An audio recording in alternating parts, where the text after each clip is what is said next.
Jungle park இருக்குது. இந்த park வந்துட்டு இப்போ கோவிட் பிரச்சனையால் க்ளோஸ் பண்ணி வச்சிருக்கிறாங்க. அடுத்ததாக பார்க்க போகிறது வந்துட்டு சந்திரகிரி போர்ட். இது வந்து விஜயநகர பேரரசோடைய 4 தலைநகரத்தில் ஒன்றா இருந்திருக்கு சந்திரகிரி போர்ட்டு. இந்த கோட்டையானது பார்த்தீங்கன்னா திருப்பதி பஸ் ஸ்டாண்ட்ல இருந்து 12 கிலோமீட்டர் தொலைவில் இருக்குது. இந்த கோட்டை வந்து ரொம்ப சூப்பராக இருக்கும். ராஜா மகால், ராணி மகால்னு 2 கோட்டை இருக்குது உள்ளேயே. இது உள்ள பார்த்தீங்கன்னா பழங்கால சிலைகள், அப்புறம் பழங்கால கத்திகள், அனைத்து வகையான இதுவும் இது வச்சிருக்கிறாங்க.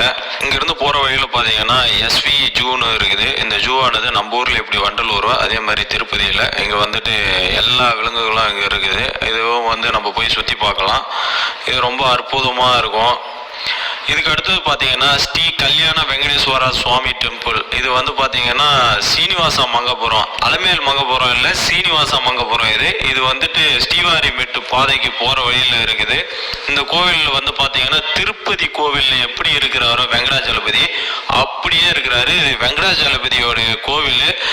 இதுக்கும் அலமேல் மங்கபுரமும் கன்ஃபியூஷன் ஆகிக்காதீங்க. ஏன்னா இது வந்துட்டு சீனிவாச மங்கபுரம். ஏன்னா இது வந்துட்டு நிறைய பேர் வந்துட்டு சீனிவாச மங்கபுரம் எங்கே இருக்குது, அலமேல் மங்கபுரம் எங்கே இருக்குதுன்னு சொல்லிட்டு கன்ஃபியூஷன் ஆகிக்கிறாங்க. இது வந்துட்டு சீனிவாச மங்கபுரம். இங்கே வந்துட்டு எப்படி திருப்பதி மலை மேல இருக்காரோ அப்படியே இருக்கிறார் பெருமாள். இதுக்கு அடுத்ததான் நம்ம பார்க்க போகிறது வந்துட்டு அலமேல் மங்கபுரத்தை தான் பார்க்க போகிறோம். அலமேல் மங்கபுரம் டெம்பிள் ஆனது வந்து பார்த்தீங்கன்னா 4.5 கிலோமீட்டர் இருக்குது திருப்பதி பஸ் ஸ்டாண்ட்ல இருந்து. அலமேல் மங்கபுரமும் ஸ்ரீவாரி மங்கபுரமும் தனித்தனி கோவில். ரெண்டுத்தையும் வந்து கன்ஃபியூஷன் ஆகிக்க வேணாம். நெக்ஸ்ட் நம்ம வந்து என்ன பார்க்க போறோம்னா மலை மேலே, அதாவது திருமலை மேலே சுற்றி பார்க்க வேண்டிய இடங்களை தான் பார்க்க போகிறோம். வாங்க நம்ம பார்க்கலாம். இந்த மாதிரி நீங்கள் இந்த 6 இடம் பார்க்கணுன்னா டாக்ஸி இந்த மாதிரி இப்போ பிடிச்சிட்டு வந்தால் தான் நீங்கள் இதெல்லாம் பார்க்க முடியும். இல்லை நீங்கள் வெறும் பஸ்ஸில் போய் பார்க்குறதா வேணுகோபால் சாமி கோயில், ஆகாசங்க, பாபா விநாசம், ஜப்பாலி, ஆஞ்சநேயர் கோயில் ஒன்று இருக்குது. இது 4 தான் நீங்கள் பார்க்க முடியும். இந்த 7வது மலை மேலே இருக்கிற பாதம், சிலாத்தோரம், சிவன் கோயில், சக்கர தீர்த்தம் வந்து நீங்கள் டாக்ஸியில் வந்து 6 கோயில் சுற்றி பார்க்கலாம். பஸ் சர்வீஸ் இந்த பக்கம் கிடையாது. திருப்பதி மலை மேலே, அதாவது திருமலையில வந்து சுற்றி பார்க்க வேண்டிய இடங்கள்னு பார்த்தீங்கன்னா முதல்ல வந்துட்டு ஸ்ரீவாரி பாதம். இது வந்து பார்த்தீங்கன்னா திருமலையில இருந்து இதுதான் அந்த பாதம். இதுக்கு முன்னாலெல்லாம் வந்துட்டு ஒரு 10 வருஷத்துக்கு முன்னால் கை வச்சு நம்ம அதை தொட்டு கும்பலாம்னு சொல்கிறாங்க. ஆனால் இப்போ வந்து அது இல்லை. இது வந்து பெருமாளுடைய பாதம்னு சொல்கிறாங்க. இங்கே வந்து போகணும்னா ஜீப்பில் தான் போக முடியும். இங்கே போகிற வழியில் பார்த்தீங்கன்னா சிலாத்தோரம்னா சக்கரா தீர்த்தம், அப்புறம் ஸ்ரீவாரி பாதம். சிலாத்தோரணத்தை தான் நம்ம பார்க்க போகிறோம். இது ஏன் இந்த இடம் வந்து சிலாத்தோரணம்னு சொல்கிறாங்கன்னா இங்கேருந்து தான் பெருமாளுடைய சிலை வந்து தோன்றுதுன்னு சொல்கிறாங்க. இங்கே இருக்கிற அந்த நடுவில் இருக்க கேப்போ ஹைட்டு எல்லாம் வந்துட்டு பெருமாளுடைய இங்கே நம்ம உள்ள திருமலையில் இருக்கிற பெருமாளுடைய ஹைட்டு எல்லாம் கரெக்டாக இருக்குதுன்னு சொல்கிறாங்க. அது இல்லாமல் இந்த இடத்துல பார்த்தீங்கன்னா பெருமாள் வந்து ராமம் போட்டதான அந்த கல் இருக்குதுன்னு சொன்னாங்க. அது டீட்டெயிலாக வந்து நம்ம சேனலில் இதோடைய வீடியோ போட்டிருக்கோம். அதை போய் பாருங்கள். சிலாத்தோரணம்னு சொல்லி போய் பார்த்தீங்கன்னாலே தெரியும். அதில் வந்துட்டு அவர் ராமம் போட்ட அந்த வெள்ளைக்கல்லோ அதாவது சிவப்பு கல் 2மே இருக்குது. அங்கிருந்து அப்படியே பக்கத்தில் போனோம்னா சக்கரா தீர்த்தம் தான் போக போகிறோம். சக்கரா தீர்த்தம் இறங்குற வழியிலே பார்த்தீங்கன்னா வந்து காந்தி போல வந்துட்டு, அதாவது உடம்பெல்லாம் வந்துட்டு சில்வர் கலர் பெயிண்ட் அடிச்சுட்டு டெய்லி இந்த இடத்துல நிற்கிறாரு. இவரை பார்த்துட்டு அப்படியே கீழே இறங்கி போகலாம். கீழே இறங்கி போனோம்னா சக்கரா தீர்த்தம் வந்துட்டு ரொம்ப சிறப்பாக இருக்கும். இந்த தீர்த்தமானது வந்து சக்கர ஆழ்வாருடைய தீர்த்தம்னு சொல்கிறாரு. இங்கே போனோன்னா வந்துட்டு இதெல்லாம் நம்ம குளிக்க முடியாது. ஆனால் வந்து தண்ணியெலாம் வந்து தலையில் தெளிச்சிக்கலாம். இதுதான் அந்த சக்கரா தீர்த்தம். ஆனால் வந்துட்டு இப்போ வந்து கோவிட் பிரச்சனையால் வந்துட்டு நம்ம வந்துட்டு அந்த கீழே இறங்கி எல்லாம் தண்ணியெல்லாம் எடுக்க முடியாது. இங்கேருந்து இதுக்கு மேலே ஏறி போனோன்னா வந்துட்டு அங்கே ஒரு சிவலிங்கம் இருக்குது. அப்புறம் பழைய கோவில் இருக்குது. அந்த கோவிலில் வந்து நம்மளை வந்து இப்போ அலோவ் பண்ணுறதில்ல. ஒரு ஆஞ்சநேயர் சிலை இந்த மாதிரி இருக்குது. இந்த சக்கரா தீர்த்தத்துலேருந்து திரும்பி மேலே ஏறணும்னா வந்து பார்த்தீங்கன்னா ஒரு சிங்கம், அதாவது கல்லாலே ஆன ஒரு சிங்கம் வந்துட்டு நேச்சுரலாக ஆனது. தூரத்துலேருந்து பார்த்தோம்னா தெரியும் இதான் அந்த சிங்கம். அப்படியே பார்த்தீங்கன்னா தத்ரூபமாகவே அப்படியே சிங்கம் இருக்கிற மாதிரியே தெரியுது அந்த பாறை. இப்போ இங்கேருந்து நம்ம கிளம்பி போகும்போது கோகர்பம், அதான் பாபநாசம் போகிற வழியில் வந்து கோகர்பம்னு சொல்லிட்டு ஒரு டேம் இருக்குது. ஆனால் இங்கே வந்து நின்று பார்க்கலாம். இங்கேருந்து தான் வந்து தண்ணியெலாம் வந்துட்டு திருப்பதிக்கெலாம் வந்து சப்ளை ஆகுது. இங்கேயும் பாபநாசம் டேமில் இருந்தோம்னா இந்த டேமில் இருந்து நின்று பார்க்கலாம். இந்த பைப்புலாம் பார்த்தீங்கன்னா தெரியும். இங்கேருந்து தான் வந்து திருப்பதிக்கெலாம் வந்து வாட்டர் சப்ளை ஆகுது. இங்கே வந்துட்டு நம்ம ஓன் வெஹிக்கிள்ஸு இல்லைன்னா வந்து ஜீப்பு இதில் போனோன்னா கொஞ்சம் நின்று பார்த்துக்கலாம். பஸ்ஸில் போனோன்னா வந்துட்டு பார்க்க முடியாது. அதாவது பஸ்ஸில் போகும்போது தான். இங்கே ஸ்டாப்லாம் இல்லை, நின்று பார்க்க முடியாது. ரொம்ப சூப்பராக இருக்கும். அதாவது வந்து இந்த டேம் வந்துட்டு ரொம்ப அற்புதமாக இருக்கும் இங்கே நின்று பார்க்குறதுக்கு. இந்த டேம்ல இருந்து நெக்ஸ்ட் வந்து நம்ம போனோம்னா வந்துட்டு வேணுகோபால் சுவாமி டெம்பிள் வரும். அங்க வந்து பார்த்தோன்னா அதிராம் பாபாஜி அவருடைய வந்து ஜீவசமாதி இருக்குது. அதை தான் இப்போ நம்ம பார்க்க போகிறோம். இதுதான் வந்துட்டு அந்த வேணுகோபால் சுவாமி டெம்பிள். உள்ள வந்து கிருஷ்ணருடைய கோவில் இருக்குது. வெளியே வந்து பார்த்தீங்கன்னா நிறையா வந்து சுவாமிகளுடைய ஜீவசமாதி இருக்கு. அதில் வந்து அதிராம் பாபாஜியோட ஜீவசமாதி ரொம்பவும் ஒரு பிரபலமானது. இங்கே திருமலைக்கு போனீங்கன்னா கன்ஃபார்ம் இந்த இடத்துக்கெல்லாம் போங்க. இதான் வந்துட்டு அதிராம் பாபாஜியோடைய ஜீவசமாதி. இங்கிருந்து பார்த்தீங்கன்னா பக்கத்துலேயே பார்த்தீங்கன்னா நிறைய ஜீவசமாதி இருக்குது. இங்கே பாருங்களேன் எவ்வளோ அதிகமாக ஜீவசமாதி இருக்குதுன்னு. இது ஃபுல்லாகவே வந்து ஜீவசமாதி தான்.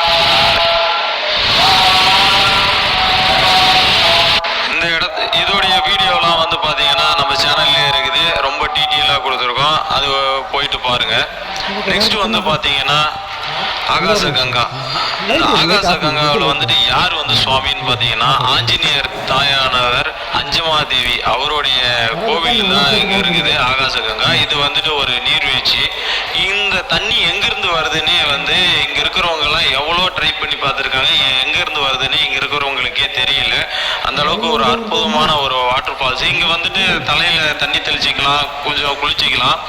இப்போ இந்த அஞ்சமாதேவியோடைய கோவிலேருந்து பக்கத்தில் வந்து பார்த்தீங்கன்னா இப்படி ஒரு பலகை மாதிரி அந்த கல்லால் ஆனது இருக்கு. அதுல இருந்து தண்ணி வடியுது. அதுல வந்துட்டு தான் எல்லாரும் வந்து தலையை தெளிச்சுட்டு அப்புறம் கீழே போனீங்கன்னா தான் அந்த அருவி இருக்கு. அந்த அருவியில போயிட்டு தான் நிறைய பேர் வந்து குளிக்கிறாங்க. தீர்த்தம் வந்து தலையிலையும் தெளிச்சிட்டு வராங்க. நெக்ஸ்ட் நம்ம பார்க்க போறது பார்த்தீங்கன்னா ஒரு சூப்பரான ஒரு கோவில்னு பார்த்தீங்கன்னா உள்ளே திருமலையில வந்துட்டு இங்க ரோட்ல இறக்கி விட்டுருவாங்க. ரோட்ல இறக்கி விட்டு ஒரு 1.5 கிலோமீட்டர் நம்ம நடந்து போகணும். அந்த கோவில் வந்து பார்த்தீங்கன்னா ஜெப்பலி ஆஞ்சநேயர் கோவில் தான். இந்த கோவில் உள்ள பார்த்தீங்கன்னா ஆஞ்சநேயர் கோவில் இது. இந்த ஆஞ்சநேயர் வந்துட்டு ஒரே இடத்துல இருக்க மாட்டாரு அப்படின்னு சொல்லிட்டு இங்க இருக்கிற ஆஞ்சநேயர் வந்து சுயம்பு. அவருக்கு வந்து கையில விலங்கு போட்ட மாதிரி இருக்கும். ரொம்ப ஒரு அற்புதமான கோவில். இங்க வந்து பக்கத்துலேயே வந்து பார்த்தீங்கன்னா நிறைய மர அடிகள் அந்த மாதிரிலாம் இருக்கும். அது இல்லாமல் நம்ம வந்து ஒரு 1.5 கிலோமீட்டர் நடந்து போகணும். உள்ள ரோட்ல இறக்கி விட்டுருவாங்க பஸ்ஸில். நம்ம வந்து ஒரு 1.5 கிலோமீட்டர் நடந்து போகணும். இதோடைய வீடியோவும் வந்துட்டு நான் நம்ம சேனல்லே போட்டிருக்கேன். நம்ம சேனல் உள்ள போய் பாருங்க, ரொம்ப டீட்டெயிலாக போட்டிருக்கேன். நெக்ஸ்ட் இங்கிருந்து பார்த்தீங்கன்னா திருப்பதியில் நம்ம வந்துட்டு திருமலையில் மேலே ஏறணும்னா திருமலையில் வந்துட்டு ஃபஸ்ட்டு நம்ம போக வேண்டிய இடமே பாவநிவாசம் தான். இங்கே போயிட்டு வந்துட்டு தலையில் தண்ணி தெளிச்சுட்டு அப்புறமேட்டு தான் வந்து மொட்டை அடிச்சுட்டு நெக்ஸ்ட்டு வந்துட்டு சுவாமிக்கே தரிசனத்துக்கு போகணும்னு சொல்கிறாங்க. ஏன்னா இங்கே வந்துட்டு நம்ம பாவத்தெல்லாம் வந்து நிவர்த்தி பண்ணுற இடம்னு சொல்கிறாங்க. அதனால தான் இதை வந்து பாவ நிவாசம் அப்படின்னு சொல்லி சொல்கிறாங்க.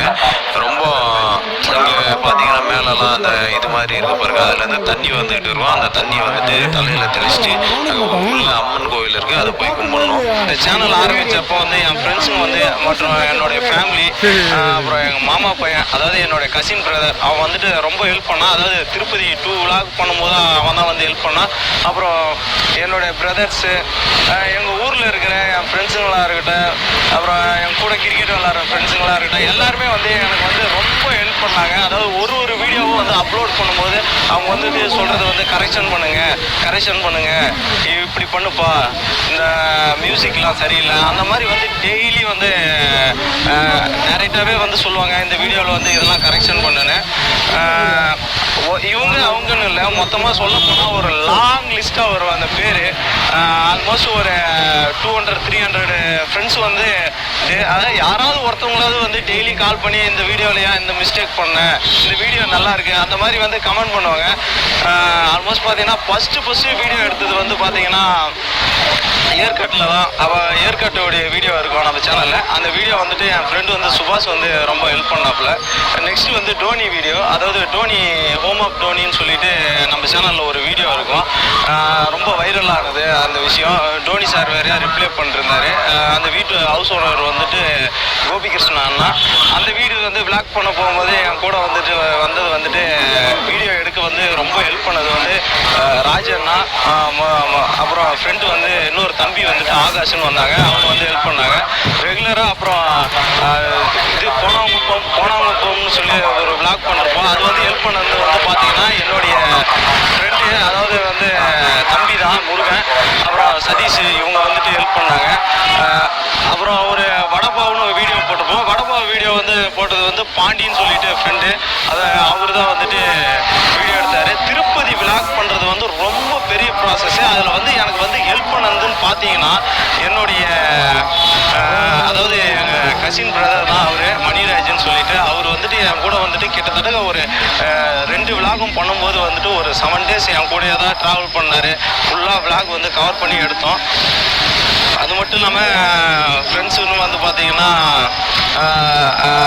மோஸ்ட் டைம் எனக்கு வந்துட்டு அதிகமாக டிப்ஸு கொடுக்குறதா இருக்கட்டும், நீ அதாவது வந்துட்டு வீடியோலாம் நல்லா பண்ணுற அப்படின்னு சொல்லிட்டு எனக்கு வந்துட்டு இப்படி கரெக்ஷன் பண்ண அப்படின்லாம் சொல்கிறது வந்துட்டு ஃப்ரெண்டு இல்லை, ஒரு கசின் பிரதர் தான். அவர் பேர் வந்துட்டு ரமேஷ். அவர் தான் வந்துட்டு அதிகமாக வந்துட்டு எனக்கு வந்துட்டு இந்த கரெக்ஷன் பண்ண, இதை பண்ணு, இந்த மிஸ்டேக் பண்ணுறேன் அப்படின்னு சொன்னார். அப்புறம் எல்லாம் எங்கே வந்துட்டு ஏதாவது வைரலாக ஆகுதுன்னா இங்கே போ, இந்த இடத்துல போய் வீடியோ எடு அப்படின்லாம் சொல்லிட்டு எனக்கு அதிகமாக வந்து டிப்ஸ் கொடுத்தது வந்து அவர் தான். அவர் பேர் வந்து ரமேஷ்.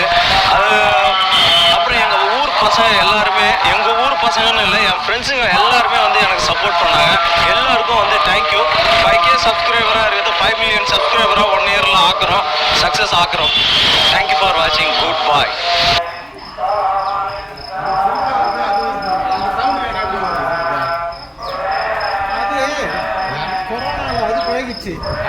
இங்க பதிவு இருக்கிறதுக்கு பாத்தீங்கன்னா ஒரு தெய்வீகமான இடம் அப்படின்னு சொல்லலாம். ஏன்னா இங்க இருக்கிற மலைகள்ல ஆச்சரியமான நிறைய விஷயங்களை நம்மளால பார்க்க முடியும். நீங்க திருப்பதிக்கு போற மாதிரி இருந்தா திருப்பதி மலைகள்ல நீங்க நோட் பண்ண வேண்டிய 3 முக்கியமான விஷயங்கள். முதல் விஷயம் கண்டிப்பா எல்லாருமே ஒரு தடவையாவது நோட் பண்ணிருப்பீங்க. 7 மலையை தாண்டி போய் உச்சியில நிக்கிற பெருமாளோட முகத்தை யாரோ தத்ரூபமா வடிவமைச்ச மாதிரி இருக்கிறது தான் திருப்பதி மலை. இந்த மலையில பாத்தீங்கன்னா கிரீடம்ல ஆரம்பிச்சு அவரோட நாமம், கண்கள், மூக்கு, வாய், சின்னன்னு சொல்லிட்டு எல்லாமே ரொம்ப அழகா தெரியும். 2வது மலைப்பகுதியில தானா தோன்றிய பெருமாளோட கல் சிலை. விசேஷ நாள்ல பாத்தீங்கன்னா இந்த சிலைக்கும் பூஜை பண்ணப்படுது. 3வது என்ன அப்படின்னு பாத்தீங்கன்னா திருப்பதி மலைய இறங்குற வழியில ஒரு கருடர் சிலைய உங்களால பார்க்க முடியும். பெர்ஃபெக்ட்டா மலையோட உச்சியில இது எப்படி அமைஞ்சிருக்கு அப்படிங்கிறது தெரியல. ஸோ இது வரைக்கும் நீங்க நோட் பண்ணல அப்படின்னா நீங்க டிராவல்ஸ் மூலியமா போற மாதிரி இருந்தா நீங்க அந்த டிரைவர்ஸ் கிட்ட கேட்டீங்க அப்படின்னாக்கா கண்டிப்பா அவங்க காமிப்பாங்க. திருப்பதி ஃபுல்லாவே பாத்தீங்கன்னா ஒரு தெய்வீகமான இடம் அப்படின்னு சொல்ல. என்னை பொறுத்த வரைக்கும் அது சர்ப்ரைஸ் விட ஷாக் தான். ஏன்னா படமா என்னன்னா